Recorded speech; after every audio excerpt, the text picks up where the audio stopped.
안녕하십니까.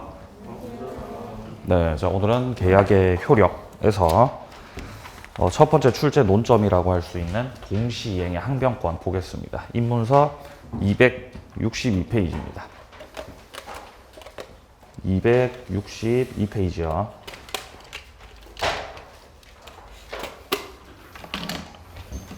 자, 지금 현재 우리가 보고 있는 건 계약 총론입니다. 계약 총론. 계약 총론. 지난 시간에 첫 번째로 계약의 종류들을 살펴봤어요. 계약 종류. 자, 계약에는 뭐 쌍무계약, 현무계약, 유상, 무상, 낙성, 요물 이런 것들이 있었습니다. 네, 기억이 나시리라고 믿고요. 자, 그리고 이제 종류를 지나서 계약의 성립을 봤어요. 계약의 성립. 자, 계약을 성립시키는 그 성립의 모습에는 세 가지의 모습이 있었다. 청약, 승낙의 합치, 그리고 의사 실현, 교차 청약 이런 것들이 있었어요. 자, 그리고 세 번째가 계약의 효력이죠. 네, 여기서 출제가 되는 거죠. 계약의 효력. 여기서 출제 논점 세 가지가 나온다 그랬죠. 자, 지난 시간에 했던 건 위험 부담이었습니다. 위험 부담. 위험 부담 지난 시간에 했나요? 했잖아요. 그죠? 위험 부담. 원칙은 채무자 위험 부담이었죠.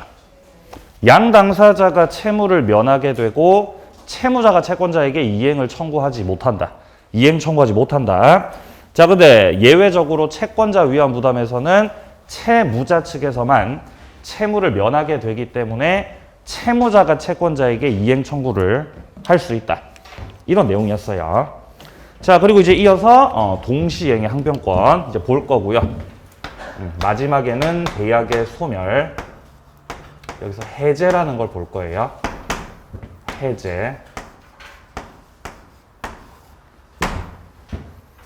자, 그럼 동시행 항변권 먼저 조문 함께 보도록 하겠습니다. 자, 개념 부분에 보시면은 536조에서 1항 쌍무계약의 당사자 1방은 상대방이 그 채무 이행을 제공할 때까지 자기 채무 이행을 거절할 수 있다라고 되어 있습니다. 그러니까 이행을 하지 않고 이행을 거절해 버린다는 거죠. 예를 들어서 갑이 임대인이고 을이 임차인이에요. 자, 근데 임대차가 종료됐습니다. 체결했던 임대차가 끝이 났다. 종료. 자, 그럼 이제 임대차가 종료됐기 때문에 임대인 측에서는 임차인한테 받았던 이 보증금을 반환을 해줘야죠. 그리고 임차인은 사용했던 그 목적물을 반환을 해야 할 것이에요. 갑도 반환해야 되고 을도 반환해야죠. 왜냐하면 계약이 다 끝났으니까요. 자, 이때 보증금 먼저 빼줘야 된다. 방부터 먼저 비워줘야 된다. 누가 먼저 해야 되는 거죠, 이거? 동시에 한다는 거예요. 맞아요. 예? 누가 먼저 하는 게 아니라 이 양 당사자의 채무는 동시에 이루어져야 되는 것이다. 라는 것이 동시행 항변권입니다. 자, 갑 측에서, 자, 을의 입장에서 바라봤을 때 갑이 보증금을 반환해요. 자, 보증금을 반환한다. 그럼 나도 목적물을 반환하면 돼요. 대응해서. 함께 이행을 하면 된다는 거죠. 자, 근데 만약에 갑이 보증금을 반환하지 않는다면, 채무를 이행하지 않는다면 당신이 채무 이행하실 때까지 나도 이행하지 않겠다. 나도 나의 채무를 이행하는 것을 거절하겠다는 거죠. 채무에 관한 이행거절 권능. 네, 이게 바로 지금 타이틀에 나와 있는 동시이행의 항변권입니다.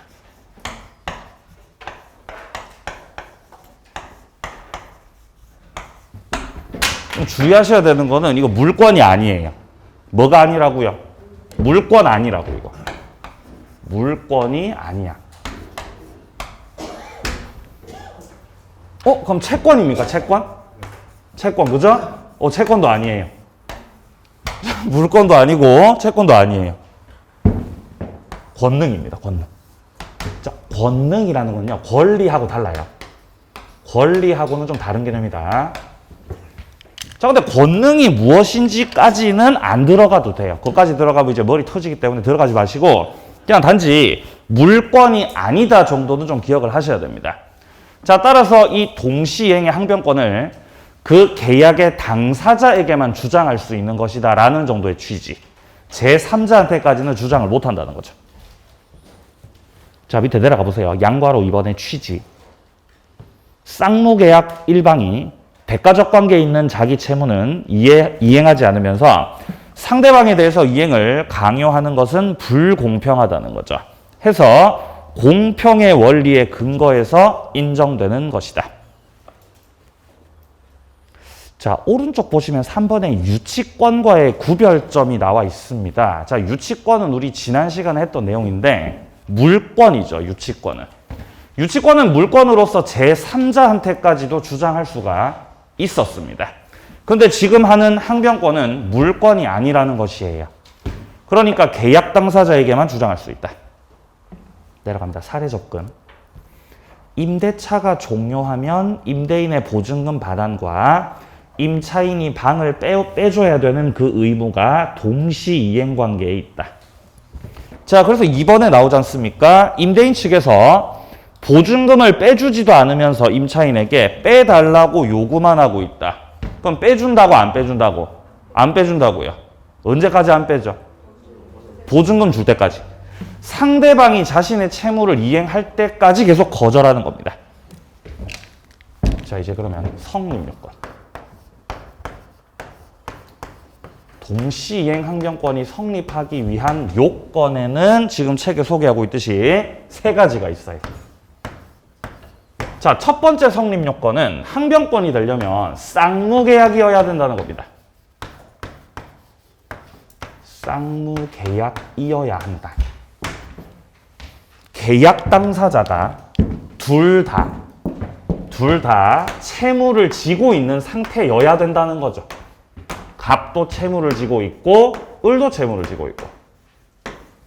이렇게 둘 다 채무를 지고 있어야 상대방이 이행 안 하면 나도 안 해. 가 되는 거라는 거죠. 자, 만약에 일방만 채무를 지고 있다면은 항변권이 성립할 수 없겠다. 두 번째. 상대방의 채무. 상대방 채무가 반드시 변제기에 도래해야 합니다. 변제기 도래. 자, 여기서 말하는 변제기 도래라는 것, 이 변제기라는 거는 이행일자를 말하는 것이에요. 이행일. 이행해야 될 그 날이 됐을 때 비로소 항변할 수 있다. 세 번째. 상대방 측에서는 자신이 지고 있는 그 채무, 자신의 채무는 이행하지 않으면서, 지는 안 하면서 이행을 청구만 하고 있다. 네, 이런 경우에 항변을 해버린다라는 것이에요. 자, 우리 책에서 지금 양과로 1번에서 쌍무 계약으로 서로 대가적 채무가 있을 것이라고 돼 있죠. 이게 반드시 계약이 쌍무 계약이어야 항변권이 성립한다. 이 말입니다. 자, 그리고 두 번째 성립 요건이 양과로 2번에서 나오고 있습니다. 상대방 채무에 변제기가 도래해야 된다. 세 번째 3번. 일방이 상대방을 말하는 거죠. 자신의 채무 제공 없이 자기 채무는 이행하지 않으면서 이행 청구만 하고 있다는 거죠. 그랬을 때 항변하는 것이다. 자, 그럼 한 개씩 보죠. 한 개씩. 자, 첫 번째 성립 요건입니다. 쌍무계약일 것. 자, 기본적으로 지금 첫 번째 동그라미 1번에 나오는 매매 계약에서 매도인 측에서 아파트 소유권을 이전시켜 주는 것. 그리고 매수인 측에서 대금을 지급하는 것은 서로 동시 이행 관계라는 것이에요. 돈 주고 명의 넘기고. 자, 그리고 2번입니다. 매매가 무효가 됐죠. 그러면 무효가 됐으니까 받았던 것들을 되돌려야 되겠죠. 이런 걸 부당이득 반환이라고 그러죠. 이때 매도인은 받았던 대금을 반환해줘야 되고 매수인은 등기 넘겨받았던 거 말소시키고 물건 돌려줘야 되겠죠. 이것들이 역시 동시이행관계. 자, 그리고 3번에 나오는 전세권이 종료가 됐을 때 주인이 전세금 빼주는 거 하고 전세권자가 목적물 반환하는 거, 전세권 등기 말소시키는 거 역시 동시이행관계에 있습니다. 근데 조금 주의하셔야 되는 게 있어요. 자, 갑이 채무자고 을이 채권자인데 을이 저당권자예요. 을이 저당권자라는 거는 저당권 등기를 해놨다는 거죠. 자, 그러면 약속한 변제 일자가 됐다면 우리 채무자 측에서는 빌려갔던 대여금, 을한테 빌렸던 그 돈을 이제 변제해야 되죠. 변제할 채무가 있다. 그러면 저당권자 같은 경우는 이 저당권 등기해놨던 거 이거 어떻게 해줘야 돼요? 말소시켜줘야죠. 말소할 채무가 있다. 자, 이때 돈부터 먼저 갚아야 돼요. 저당권 등기 먼저 말소시켜야 돼요. 뭐부터 해야 되죠? 동시에 해야 됩니까? 동시에. 그죠? 동시에. 아니에요. 돈 갚는 거 있죠? 이게 먼저입니다. 선이에요. 이게 선입니다. 돈을 먼저 깔끔하게 갚아줘야 비로소 저당권 말소시키는 거예요. 네. 그러니까 은행 전화해가지고 야, 네가 말소시켜야 나 돈 갚을 거다. 말이 안 된다는 겁니다. 먼저 갚으셔야 돼요. 자, 그게 밑에 주의라고 하는 데서 나오죠. 채무자의 대출금 채무 변제, 저당권자의 저당권 등기 말소 의무, 이거 동시행이 아니라는 거예요. 변제가 선이행이다. 자, 다음 요건으로 넘어갑니다. 상대방 채무가 변제기에 도래할 것. 자, 여기가 조금 어려울 수 있어요. 잘 이해하셔야 돼요. 이해를 잘 하시면 돼요. 이해를. 그죠? 네, 이해를 잘하면 됩니다. 자, 갑이 매도인 측이고요. 매도인. 매매 계약하는 거예요. 자, 그리고 을은 매수인 측입니다. 매도인, 매수인. 자, 그러면 갑과 을 사이에서는 매매 계약에 합의가 있었겠죠. 자, 매매 계약에 합의를 하였을 것이다. 합의. 갑은 물건 넘기고 을은 대금 지급할 것을 합의했겠죠. 자, 그리고 나서 매수인 측에서 계약금을 지급하고, 잠깐만요. 자, 매수인 측에서 계약금을 지급하고 계약서 쓰면서 이제 중도금을 지급해야 될 날짜 정하죠. 그리고 마지막으로 잔금을 지급할 날짜를 정하죠. 물론 꼭 계약금, 중도금, 잔금으로 나눠서 줘야 될 의무가 있는 건 아닙니다. 어차피 계약은 당사자가 정하기 나름인데 현실에서는 주로 이런 식으로 계약이 이루어지죠. 매매를 할 때. 자, 매매 합의를 했던 건 1월 3일이었는데 1월 3일 매매 합의. 1월 3일자로 계약금을 교부하였고 계약서를 쓰면서 야, 중도금은 2월 3일에 지급한다. 잔금은 3월 3일에 지급한다. 라고 갑하고라고 약속을 했다는 것이에요. 그러면 약속하면서 주로 갑 같은 경우는 을한테 소유권 이전시켜 줘야 되지 않습니까? 그거는 중도금 받으면서 해줘요. 주로 잔금 받으면서 해요. 잔금 받으면서. 그죠? 자, 그러면 3월 3일자를 기준으로 해서 매도인 갑 측에서는 소유권, 목적물 소유권 이전에 필요한 각종의 서류를 교부한다. 이렇게 당사자가 약정을 했다면 2월 3일이 됐을 때, 요 날짜가 됐을 때 2월 3일. 2월 3일 기준으로 바라봤을 때는 을의 입장에서 상대방 갑의 채무. 상대방 갑의 채무는 소유권 이전시킬 그 서류 갖다 교부하는 거죠. 그게 이행일자가 지금 언제예요? 약속했던 게. 3월 3일이죠?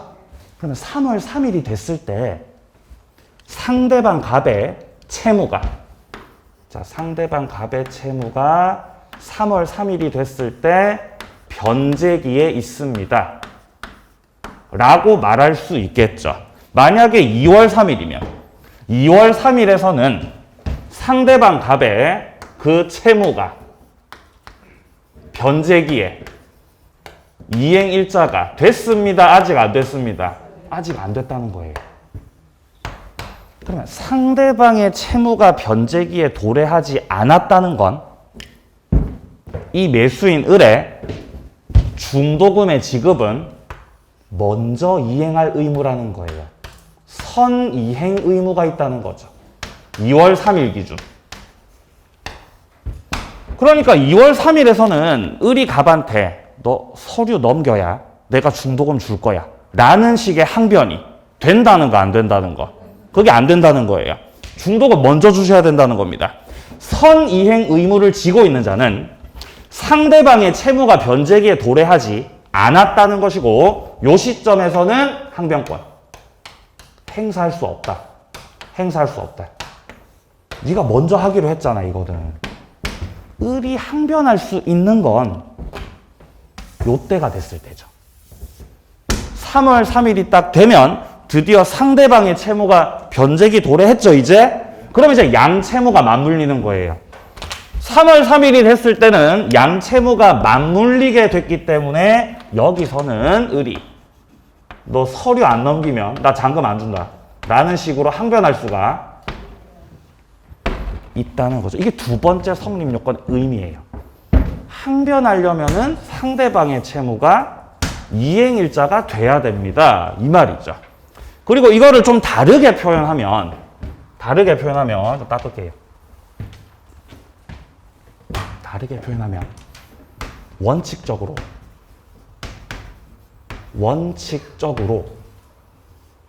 당사자 중 선이행 의무를 지고 있는 자. 선이행 의무자는 동시이행에 항변권을 행사합니다, 행사 못합니다? 행사 못하신다고. 이 말이죠, 지금. 내용은 같습니다. 그냥 표현을 좀 달리 하고 있는 거죠. 자, 책 보세요. 자, 여기서 동그라미 2번을 보세요. 1방이 선이행 의무를 부담하기로 그렇게 계약을 했다는 겁니다. 그러면 항변 못합니다. 자, 사례 1번. 자, 횟집에 화로를 납품합니다. 근데 영업권을 확보하기 위해서 화로를 먼저 납품하고 결제는 나중에 하기로 한 거죠. 지금 상황 이해되세요? 그러니까 매도인 측에서 물건 먼저 넘겼다는 거예요. 결제는 언제 하고요? 석 달 뒤. 결제는 나중에 하고요. 그죠? 정산 나중에 하고. 이때 화로를 먼저 납품해줄, 그러니까 즉 선이행 의무가 있기 때문에 이 화로 납품과 대금 결제 간에는 동시이행을 주장할 수가 없다는 겁니다. 그러니까 석 달이 되기 전까지는 돈 달라고 하면 된다, 안 된다? 안 된다는 거예요. 네가 먼저 납품하기로 했잖아. 라는 거죠. 자, 근데 예외가 있어요. 예외가. 자, 예외적으로 어떤 게 있냐면은 불안의 항변권이라는 게 있습니다. 자, 예외적으로 불안의 항변권이라는 것이 있습니다. 아니, 그러니까 원칙적으로는 선이행 의무자가 항변권 행사 못한다 그랬죠? 자, 그러면 예외적이라는 건 선이행 의무자라고 해도 예외적으로는 항변권을 행사할 수 있다는 거예요. 예외적으로. 이걸 불안의 항변이라 그래요. 불안의 항변. 자, 그게 지금 바로 밑에 나오고 있어요. 횟집에 화로를 납품하던 중 횟집 주인께서 부도가 나셨네요. 그러면 이제 횟집이 부도가 나서 망해버렸기 때문에 내가 여기서 화로 납품해봤자 나중에 돈 받을 가능성이 현저하게 떨어지잖아요. 그러면 내가 먼저 납품하기로 약속을 했다고 해도 그래도 항변할 수 있다고 없다고? 있다는 거예요. 선생님 망하셨네요? 부도가 나셨네요? 그럼 나 화로 납품 안 하겠다는 거죠. 항변할 수 있습니다. 자, 그럼 화로를 납품하면 돈을 받지 못하게 될까 불안해서 먼저 이행하기로 약속했던 그 의무 이행도 거절이 가능하다는 겁니다. 자, 관련해서 조문 속에서 또 내용을 좀 보죠. 자, 앞으로 다시 와보세요. 262페이지. 자, 262페이지로 돌아와서 아까 봤던 536조 여기서 1항 두 번째 문장. 1항 두 번째 문장. 그러나 상대방의 채무가 변제기에 있지 않다면 그러하지 아니하다. 여기서 그러하지 아니하다는 거는 항변할 수 없습니다. 이 말이죠. 왜냐면 첫 번째 문장에서는 항변권 행사할 수 있다 그랬잖아요. 채무 이행을 거절할 수 있다고. 근데 다음 문장에서 그러하지 아니하다는 건 이행 거절 못합니다. 이 말이죠. 상대방 채무가 변제기에 도래해 있지 않기 때문에 항변할 수 없습니다. 이 말이죠. 그러니까 항변을 하려면 상대방 채무가 변제기에 도래해야 된다라는 거죠. 2항. 당사자 일방이 상대방에게 먼저 이행하여야 할 경우. 이게 바로 선이행 의무가 있다는 뜻입니다. 먼저 이행을 해야 된다. 원칙적으로는 항변 못한다 그랬어요. 근데 상대방의 이행이 곤란한 현저한 사유가 있다는 겁니다. 이게 바로 부도가 났다는 거예요. 상대방 측에서 신용 상태가 악화되고 부도가 나버렸기 때문에 나는 선이행 의무자라고 해도 항변하겠습니다. 이걸 뭐라고 한다고요? 불안의 항변권. 이걸 불안의 항변권이라고 해요. 자, 이제 효과로 넘어갑니다. 자, 뒤로 오세요, 다시. 자, 264페이지 파랑 색깔 3번입니다. 동시이행 항변권의 효력입니다. 자, 첫 번째 효력은 연기적 항변권. 읽어보시면 됩니다. 그리고 양괄호 2번에서 이행지체 책임의 면제라고 돼 있죠. 이행지체 책임의 면제. 자, 아까 전에 처음에 말씀드렸던 내용이에요. 임대차가 끝났습니다. 임대차가 종료가 됐는데 임대인 측에서는 보증금을 반환해주지 않고 있죠. 그러니까 지금 임차인 측에서도 목적물을 반환하지 않습니다. 갑도 자신의 채무를 이행하지 않고 얘도 이행하지 않는 거죠. 둘 다 이행 안 하죠. 그럼 갑이 나쁜 놈이에요? 을이 나쁜 놈이에요? 네? 누가 나쁜 놈이죠? 이 둘 중에서? 누가 더 나빠요? 똑같은 놈들이에요. 똑같다고요. 둘 다 안 하고 있다고, 둘 다. 둘 다 안 하고 있습니다. 똑같다는 거예요. 그러니까 이렇게 둘 다 이행을 하고 있지 않은 상태. 이게 바로 균형 상태라는 거죠. 균형 상태. 네? 이 평화로운 상태입니다. 평화. 네? 냉전 상태죠. 평화. 그러니까 갑도 안 하고 을도 안 하니까 이행을 지체하는 거에 대해서 갑은 책임진다, 책임지지 않는다. 책임 안 져요. 그럼 을은 책임집니까? 아니, 을도 책임 안 져. 둘 다 책임 안 진다는 거죠. 둘 다 책임지지 않는다. 이게 지금 2번에서 말하는 거예요. 이행을 지체하는 거에 대해서 책임이 없다. 면제가 된다. 책임을 묻고 싶어요. 책임을 뭐 하고 싶다고요? 책임을 묻고 싶어. 갑한테 책임을 물으려면 이거 어떻게 해야 되죠? 을의 입장에서 반을 빼주면 돼요. 목적물을 반환하시면 된다는 거죠. 이전까지는 둘 다 안 하고 있었기 때문에 균형 상태를 이루고 있었지만 여기서 일방이 자신의 채무를 이행을 해버리면은 이 균형 상태가 깨져요. 그럼 이제 누가 나쁜 놈 되는 거죠? 그럼 갑이 나쁜 놈 되는 거예요. 을은 했는데 갑은 안 했거든. 책임진다, 책임 안 진다. 책임져야, 이러면 책임지는 거예요. 그러니까 상대방한테 뭔가 책임을 묻고 싶으면은 자신의 채무를 이행한 다음에 책임을 물을 수 있다는 거예요. 둘 다 안 하고 있으면 책임 묻지 못하는 거예요. 네.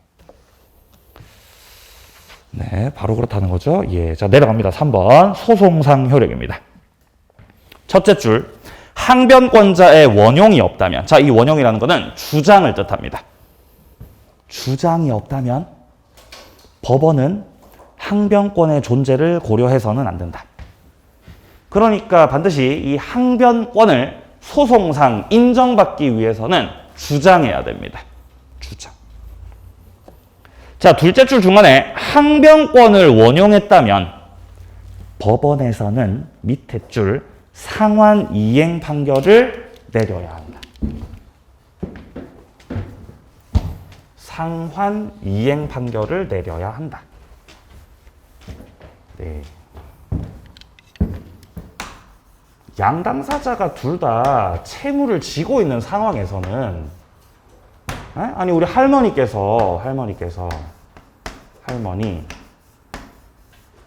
임대차가 끝났는데 임대차 다 끝났거든요. 보증금을 안 주시는 거예요. 할머니가 보증금을 반환을 해주지 않아요. 할머니 보증금 왜 안 줍니까? 다음 세입자 들어오면 줄게. 다음 세입자 들어오면 내가 맞춰서 줄게. 이렇게 하시는 거죠. 근데 아무리 봐도 안 들어올 것 같아요. 아무리 봐도 안 들어올. 지금 방학이거든요. 할머니 지금 방학인데요. 예? 안 들어오죠. 세입자 안 들어오죠. 근데 할머니가 보증금은 안 빼주시면서 야, 너 나가. 너 나가라 그러면 나는 나가요, 안 나가요? 안 나간다고. 목적물을 반환하지 않는다고요. 자, 이렇게 아직 소송 들어가기 전 상황 같은 경우는 굳이 주장을 하지 않아도 돼요. 지금 양자의 채무가 서로 엮여 있는 상태이기 때문에 굳이 말로 하지 않아도 된다는 겁니다. 할머니가 문 두드리면은 그냥 문 안 열어줘도 문제가 없다는 거예요. 근데 만약에 할머니가 이행 청구, 소송을 제기했다면 할머니가 소송 제기한 거예요. 그럼 소송을 제기한 측이 원고가 되죠. 원고, 소제기. 소송 받으시는 분이 피고죠. 피고.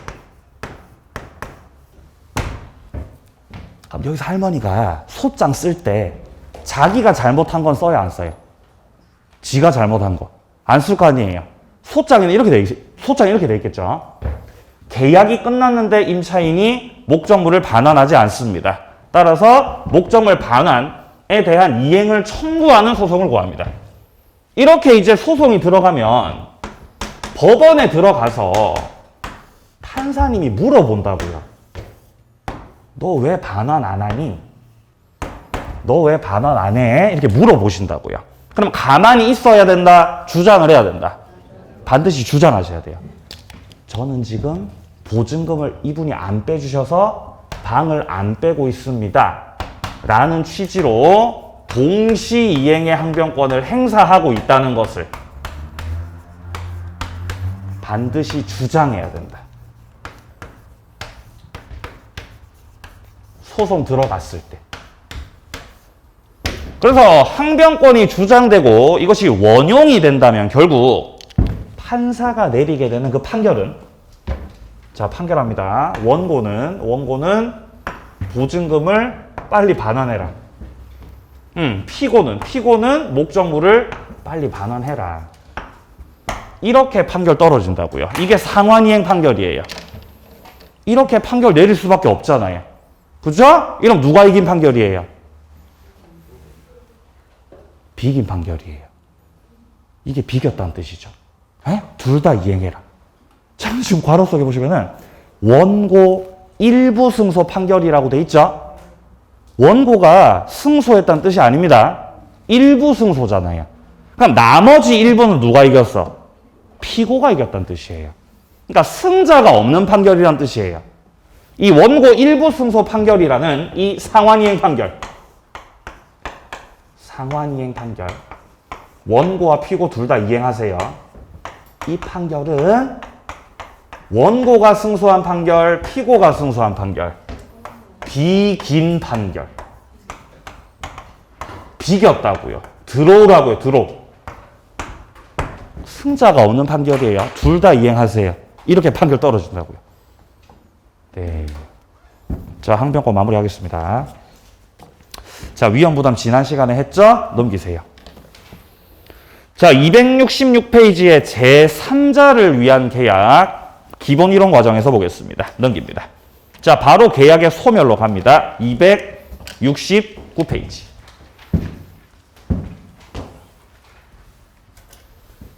자, 이제 계약의 소멸로 왔어요. 계약의 소멸.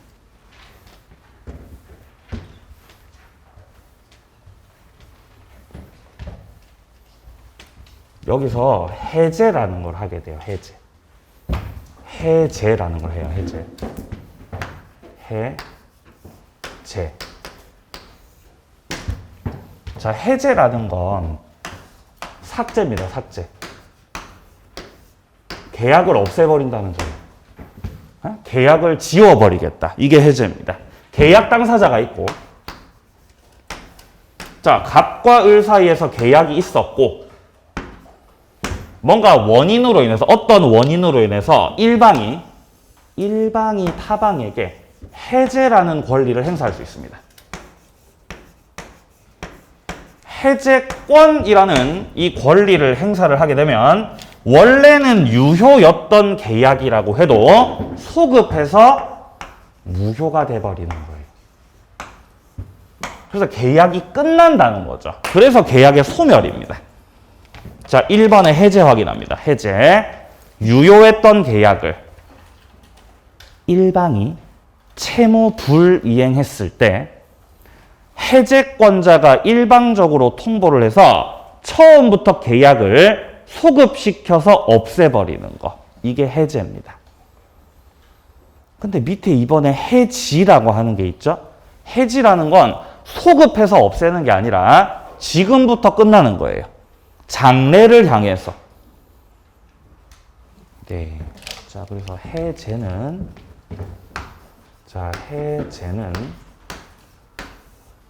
끝나는 건 끝나는 건데 처음으로 돌아가서 소급해서 무효.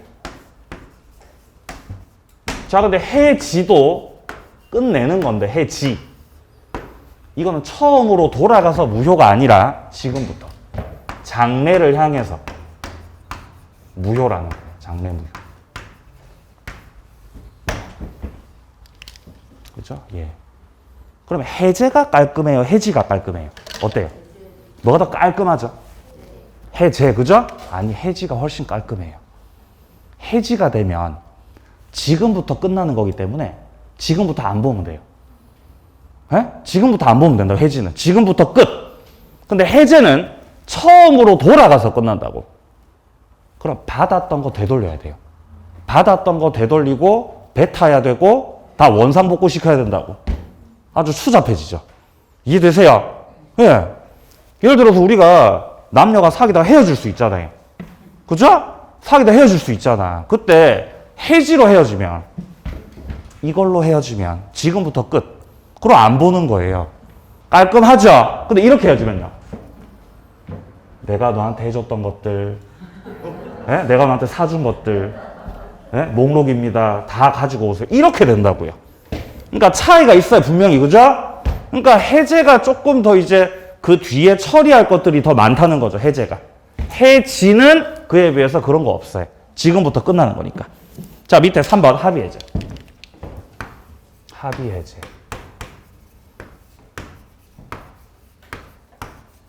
자, 합의해제는 둘이서 합의를 하는 거예요. 자, 합의했다는 건 계약이라는 겁니다. 자, 합의해제는 계약이에요. 자, 근데 해제하고 해지는 계약이 아니고 단독행위입니다.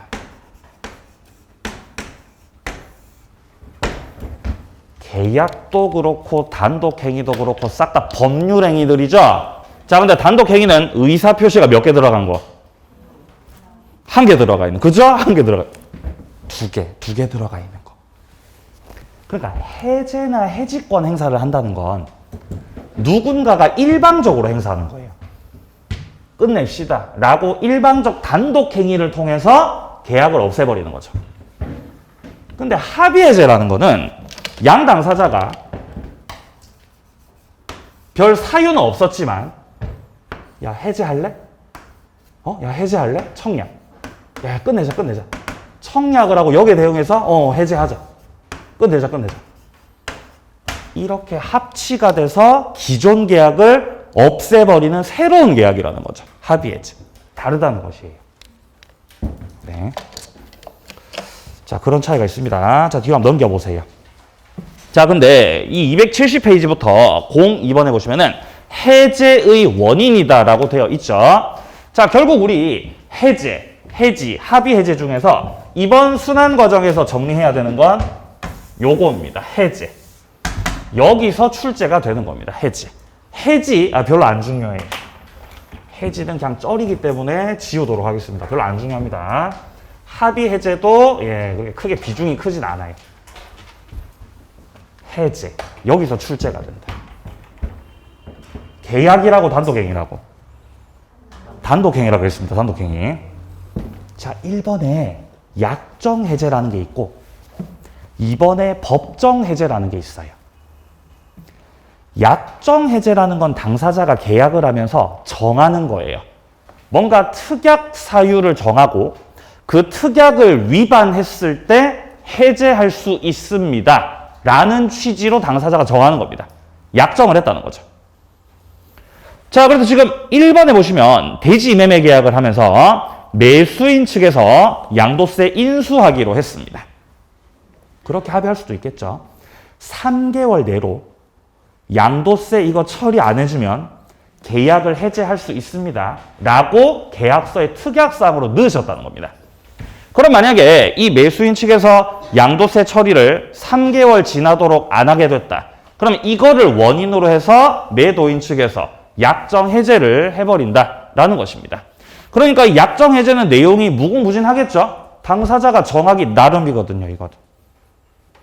근데 밑에 나오는 파란 색깔 2번에 보시면은 법정 해제라는 거 나오죠. 얘 같은 경우는 법에서 정해놨다는 거예요. 법에서 정해놓은 해제 사유가 있다는 겁니다. 자, 약정 해제는 당사자가 정하기 나름이고 당사자가 계약에서 정했던 어떤 특약사항을 위반했을 때 계약을 해제할 수 있습니다. 라고 정하는 것인 반면 법정해제는 당사자가 정하는 게 아니라 어디서 정해놓는다? 법에서 정해놨다는 거예요.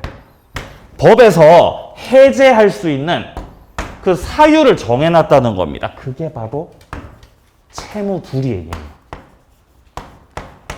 채무를 불이행하면은 법정해제를 할 수 있습니다. 이렇게 정해놨어요. 법에서. 약정해제는요. 하나도 안 중요합니다. 하나도 안 중요해요. 시험에 나오는 건 얘입니다. 법정해제. 얘가 나와요. 그러니까 이번 입문 과정에서는 고민하지 말고 법정해제를 정리 잘 해두시면 됩니다. 법정해제를 중심으로 정리하고 이후에 뭐 약정해제, 합의해제, 계약금 해제 이런 거 추가해 나가는 거예요. 일단 이게 기본이에요. 기본. 해제의 왕입니다. 왕. 해제의 왕. 그러니까 그냥 단순히 해제라는 말이 나오면 특별히 말 없이 그냥 해제라는 말이 나오면 이건 법정자가 생략돼 있다고 인식해도 무방해요. 법정자를 생략할 정도로 해제는 대부분 다 법정해제입니다. 시험에 출제되는 것들, 책에서 언급하는 것들, 법정해제. 자, 봅니다. 법정해제. 자, 양괄호 1번에서 이행지체라고 하는 것도 있고 양괄호 2번에 이행불능이라고 하는 게 있죠. 이 두 가지를 묶어서 채무불이행이라고 해요. 채무불이행.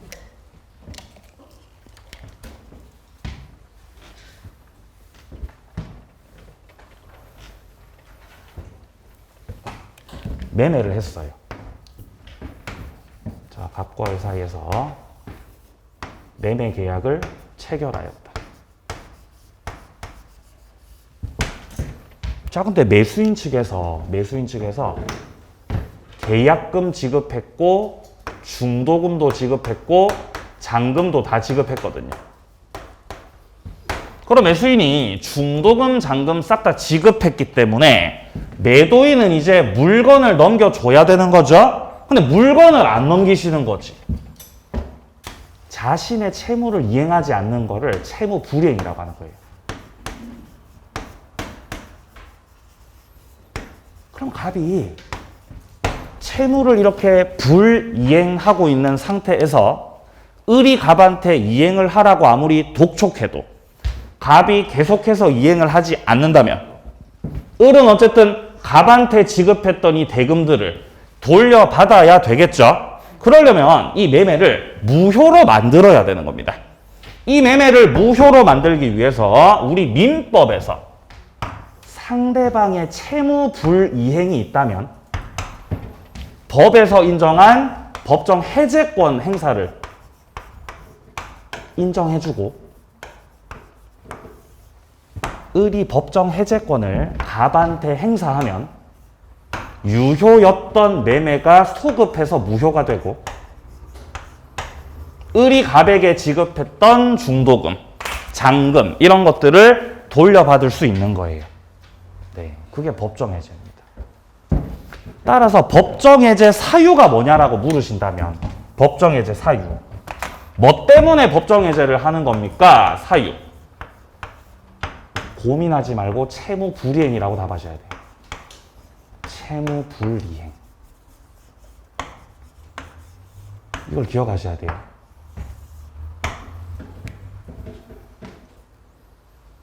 채무 불이행이 있어야 법정 해제권 행사를 할 수 있다. 반대로 채무 불이행이 없으면 법정 해제권 행사할 수 있다 없다? 없다. 법정 해제권 행사를 한다는 건 계약을 일방적으로 끝내버리는 거기 때문에 아무 때나 행사를 못하는 거예요. 채무 불이행이 반드시 있어야 됩니다. 근데 그 채무 불이행이 두 가지가 있는 거예요.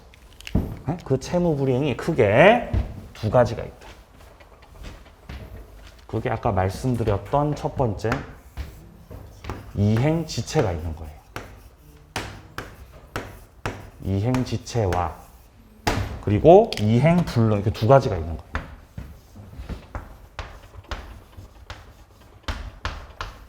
그럼 지체하고 불능하고 공통점이 뭐죠? 이행지체, 이행불능의 공통점. 채무불이행이다. 창술의 공통점은 채무불이행이다. 채무불이행. 법정해제 사유가 되는 것이다. 지체라는 건 할 수 있는데 안 하는 거예요. 할 수 있는데 안 하는 걸 지체라 그래요. 불능은 하고 싶어도 못 하는 거예요. 차이가 있어요.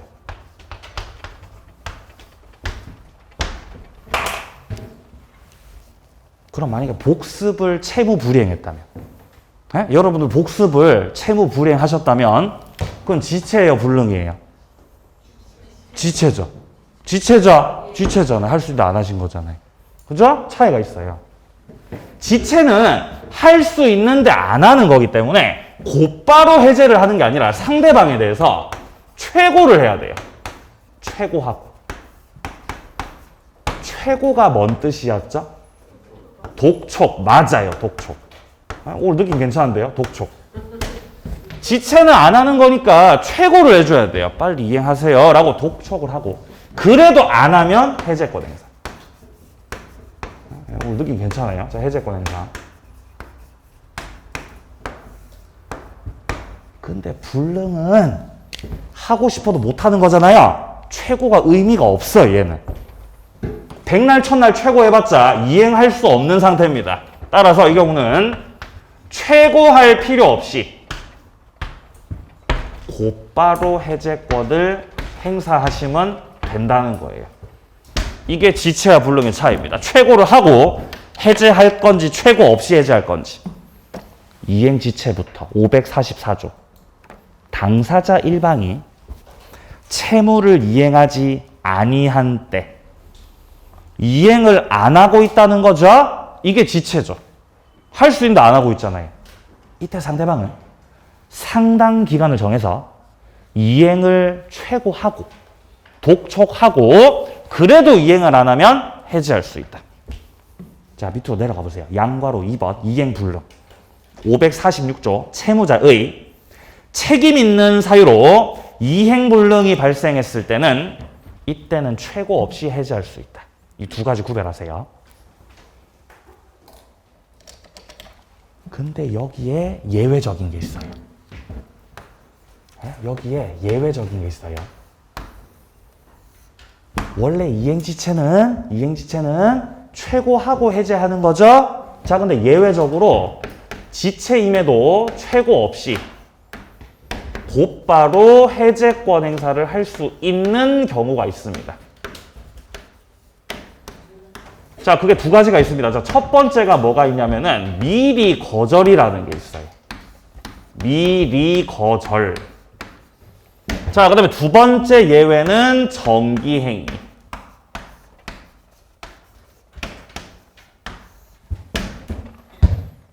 미리 거절이라는 건 계약을 했는데 나는 돈 다 줬어요. 나는 대금을 다 지급했어. 근데 매도인 측에서 물건을 안 넘기는 거예요. 그걸 내가 최고를 하려고 했어요. 최고를 하려고 했는데 매도인이 이러는 거예요. 안 할 거야. 갑이 안 할 거래요. 목적물을 넘기지 않을 거라고 을한테 명백하게 의사표시한 겁니다.